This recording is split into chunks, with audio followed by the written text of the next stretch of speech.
받을 말씀을 한번 같이 볼까요? 데살로니가전서 2장 1절부터 8절인데요. 제가 한 절 읽고 여러분들 한 절 읽고 같이 기도하겠습니다.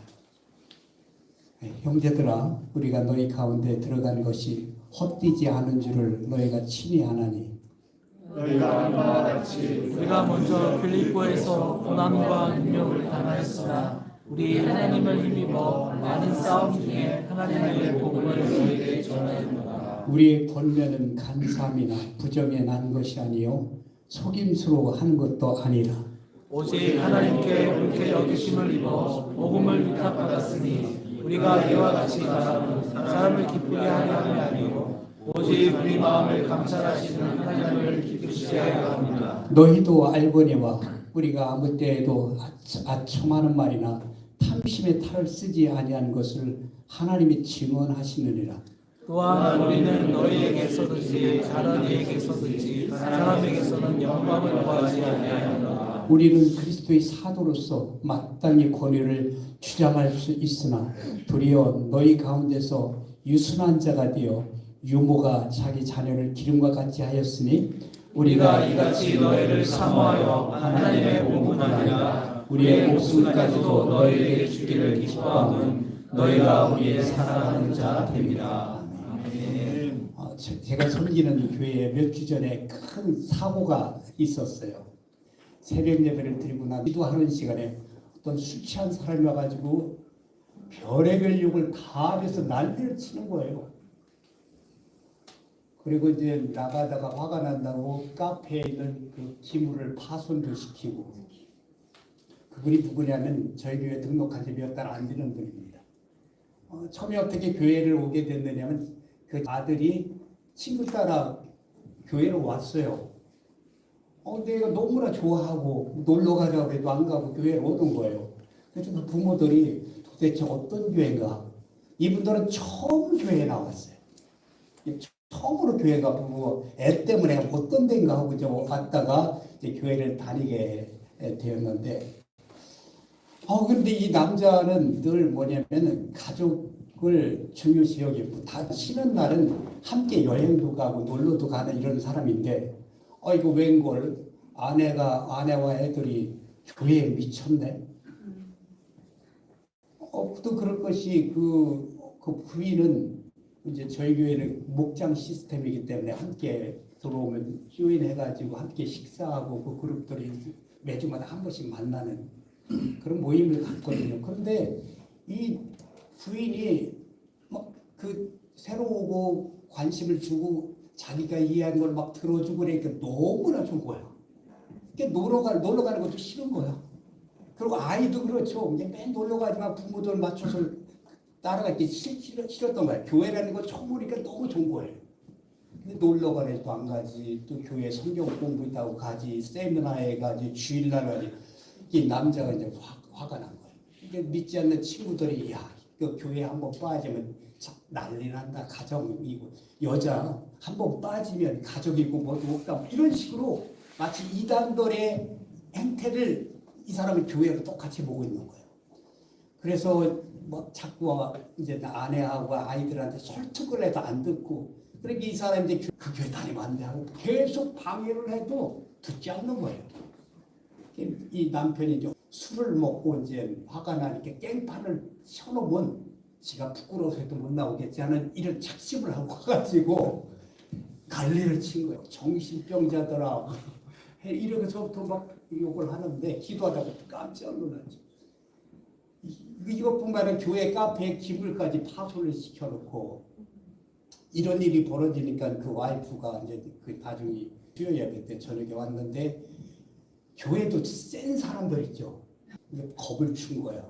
한번 저거 가만히 안 둔다고. 자기들끼리 이제 서로 한 건데 그 말을 그 부인이 들어갖고 그 남편한테 얘기를 한 거야. 가만히 들어보니까 이거 완전히 그 영창감이거든. 그 부순 것도 돈백이 넘어가는 거 붙여놨으니까 교회에서 만약에 고발하면은 완전 잡혀가는 거잖아요. 그 다음날 이 사람이 와가지고 저를 찾더니 아주 용서해달라고 막 그러면서 자기는 이제 앞으로 교회 안 나오고 자기 처와 아이들을 보내겠다. 근데 가만히 보니까 이 사람이 교회 안 나오면은 이 사람이 교회에 대한 이미지, 자기가 갖고 있는 것들이 너무 나쁜 거야. 잘못된 거야. 자기는 이 교회로 온 게 너무나 실수를 한 거다고. 가정을 나는 뺏긴 것 같다. 뭐 이런 식으로 막 하는데 교회를 안 나오면 안 되겠더라고. 그래서 용서해달라고 그랬는데 용서를 해주겠다. 근데 교회 나와라. 그리고 성경 공부를 꼭 들어가라. 기본. 그 다음에 나하고 부부 상담을 좀 하자. 이걸 해주면 내가 용서해 주겠다. 그러니까 이제 몇 주째 성경 공부도 참석하고 저하고 부부 상담도 이제 계속 합니다. 그러면서 이 사람이 너무 놀랍게 바뀌어지는 거예요.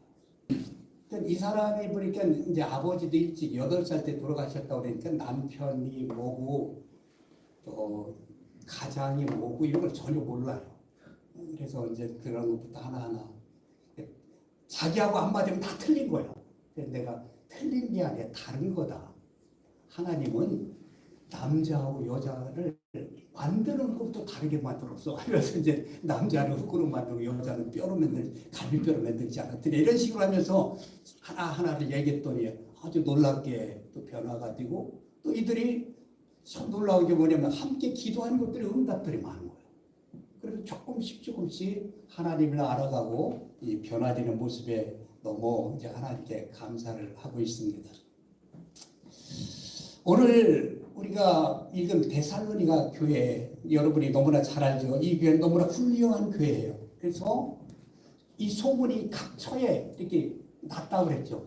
그 좋은 교회지만 모든 사람이 다 완벽하지는 않았던 것 같아요. 거기서도 몇몇 사람들은 불평과 원망이 있었던 것 같아요. 특히 사도 바울에 대한 불평이 있었던 것 같아요. 이 내용을 읽어보면 그런 거예요.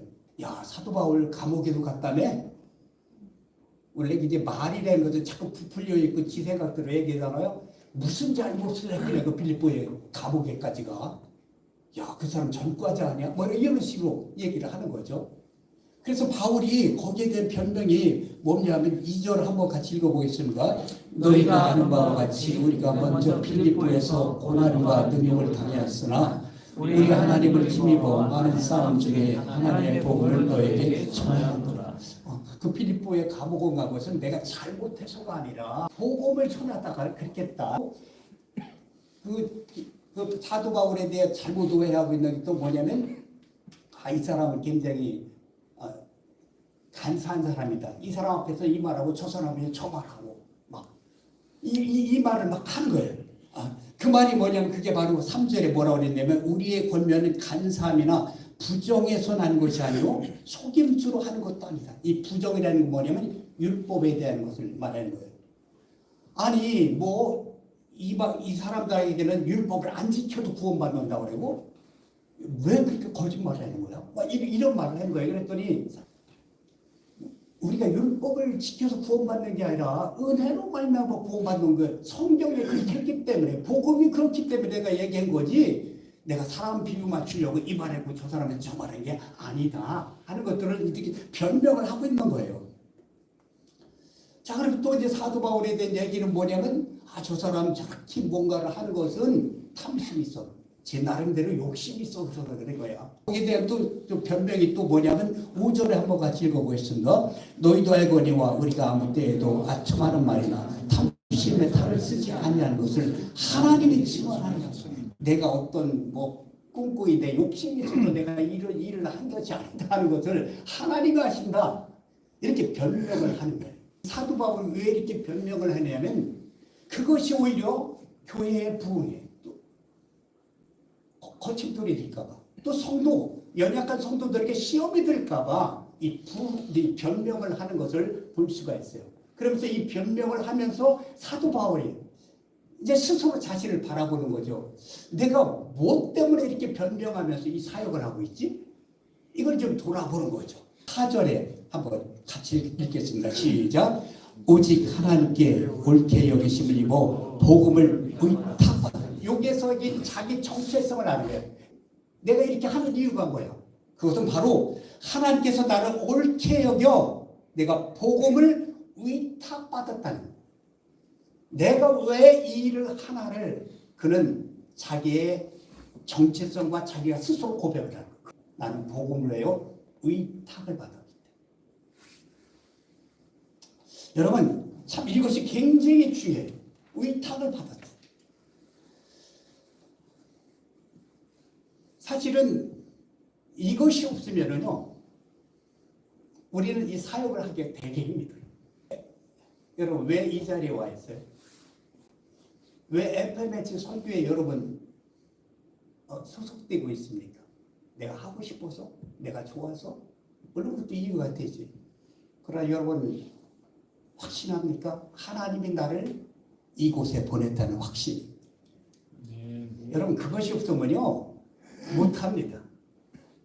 저 역시 제가 섬기는 교회에 제가 올해 제 29년째 교회를 섬기고 있는데 뭐 처음에 한 교회가 작을 때는 얼마나 어려운지 몰라요. 이거 내가 잘못한 거 아닌가? 아니 확신 속에서 하나님이 인도했다는 속에서 왔지만 어려우니까 자꾸 생각이 다른 곳으로 가더라고요. 전 그래서 우리가 정말 이 사역을 감당하기 위해서는 나를 왜 보내셨나?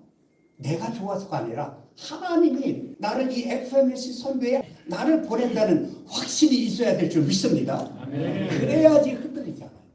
그래야지 흔들리잖아요. 이것이 이제 사도 바울이 자기가 그 일을 계속적으로 해나갈 수 있는 힘이 있는 거야.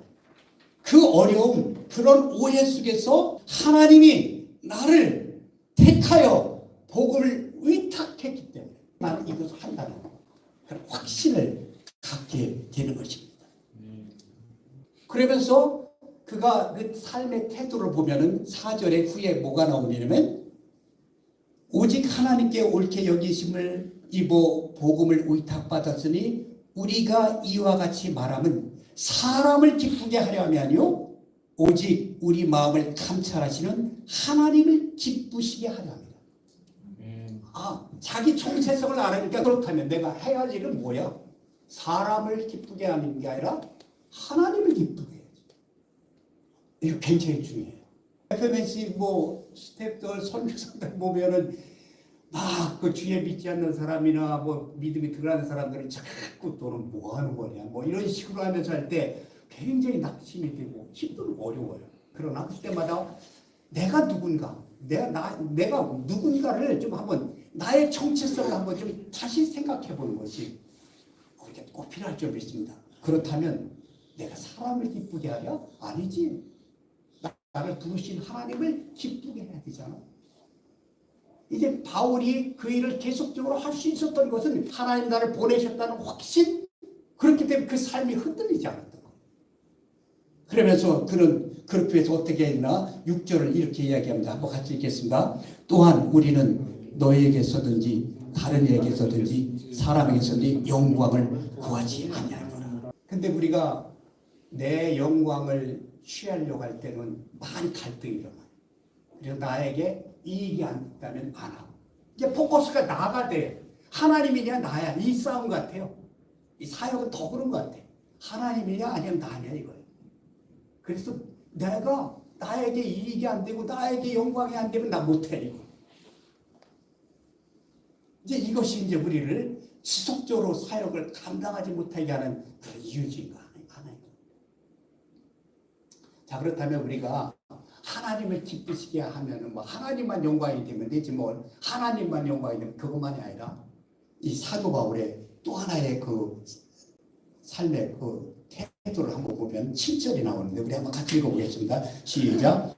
우리는 그리스도의 사도로서 마땅히 권위를 주장할 수 있으나 도리어 너희 가운데서 이순한 자가 되어 유모가 자기 자녀를 지금과 같이 하였으니 이게 유모가 나오죠. 유모가 뭐예요? 옛날에 그 대갓집에 그 자식을 낳으면은 그 유모가 젖도 먹이고 이렇게 다 키워주죠. 근데 그 자식은 자기 자식이 아니야. 자기의 역할은 그 아이하고 아버지 엄마하고 가까이 하게 해주는 것이 그 역할이야. 그러나 자기가 수고는 다 해. 그러나 내 거는 아니야. 이게 이제 그 사도 바울의 그 자세인 것 같아요. 하나님께 나에게 맡겨준 일이 있어요. 근데 그 일이 내 거는 아니야. 그죠? 내 거는 아니야. 하나님 거야. 그러나 내가 거기에 헌신을 최선을 다하는 거지. 아, 사도 바울이 그렇게 할 수 있었던 끝까지 그 흔들리지 않고 사역을 감당할 수 있었던 것은 바로 이 유모 같은 마음을 갖고 사도 바울의 삶을 통하여 우리가 좀 배워야 될 자세라고 생각을 합니다. 자, 그래서 사도 바울이 뭐라고 고백을 하나 우리 한번 그 8절 우리가 이와 같이 너희를 사모하여 하나님의 복음뿐 아니라 우리의 목숨까지도 너희에게 주기를 기뻐하는 너희가 우리의 사랑하는 자들이라. 이것이 내 인생이다 이거예요. 이게 사도 바울의 고백입니다. 저와 여러분의 정체성이고 우리의 삶의 자세인 줄 믿습니다. 결국 우리는 뭐냐면 하나님 앞에서 사는 존재야. 세상의 평가와 이웃의 비방과 여러 가지 말도 있지만 그래서 이렇게 흔들릴 때마다 나는 누구지? 나는 누가 보냈지? 나의 정체성을 분명히 하라는 거죠. 사역에 어려움은 있어요. 아무 어려움도 없다는 건 뭐가 문제죠. 그리고 사탄마귀는 여러분이 가장 취약한 거를 그걸 탁탁 건드릴 때 막 뒤집어지죠. 막. 그러나 그때마다 나는 누구지? 난 왜 이 일을 하지? 누구를 왜요? 누구를 기쁘게 하기 위해? 한번 이 사도 바울 같은 마음의 태도를 갖고 자세를 갖는다는 우리도 능히 여러분의 맡겨진 삶을 잘 감당할 줄 믿습니다. 승리하시기 바랍니다.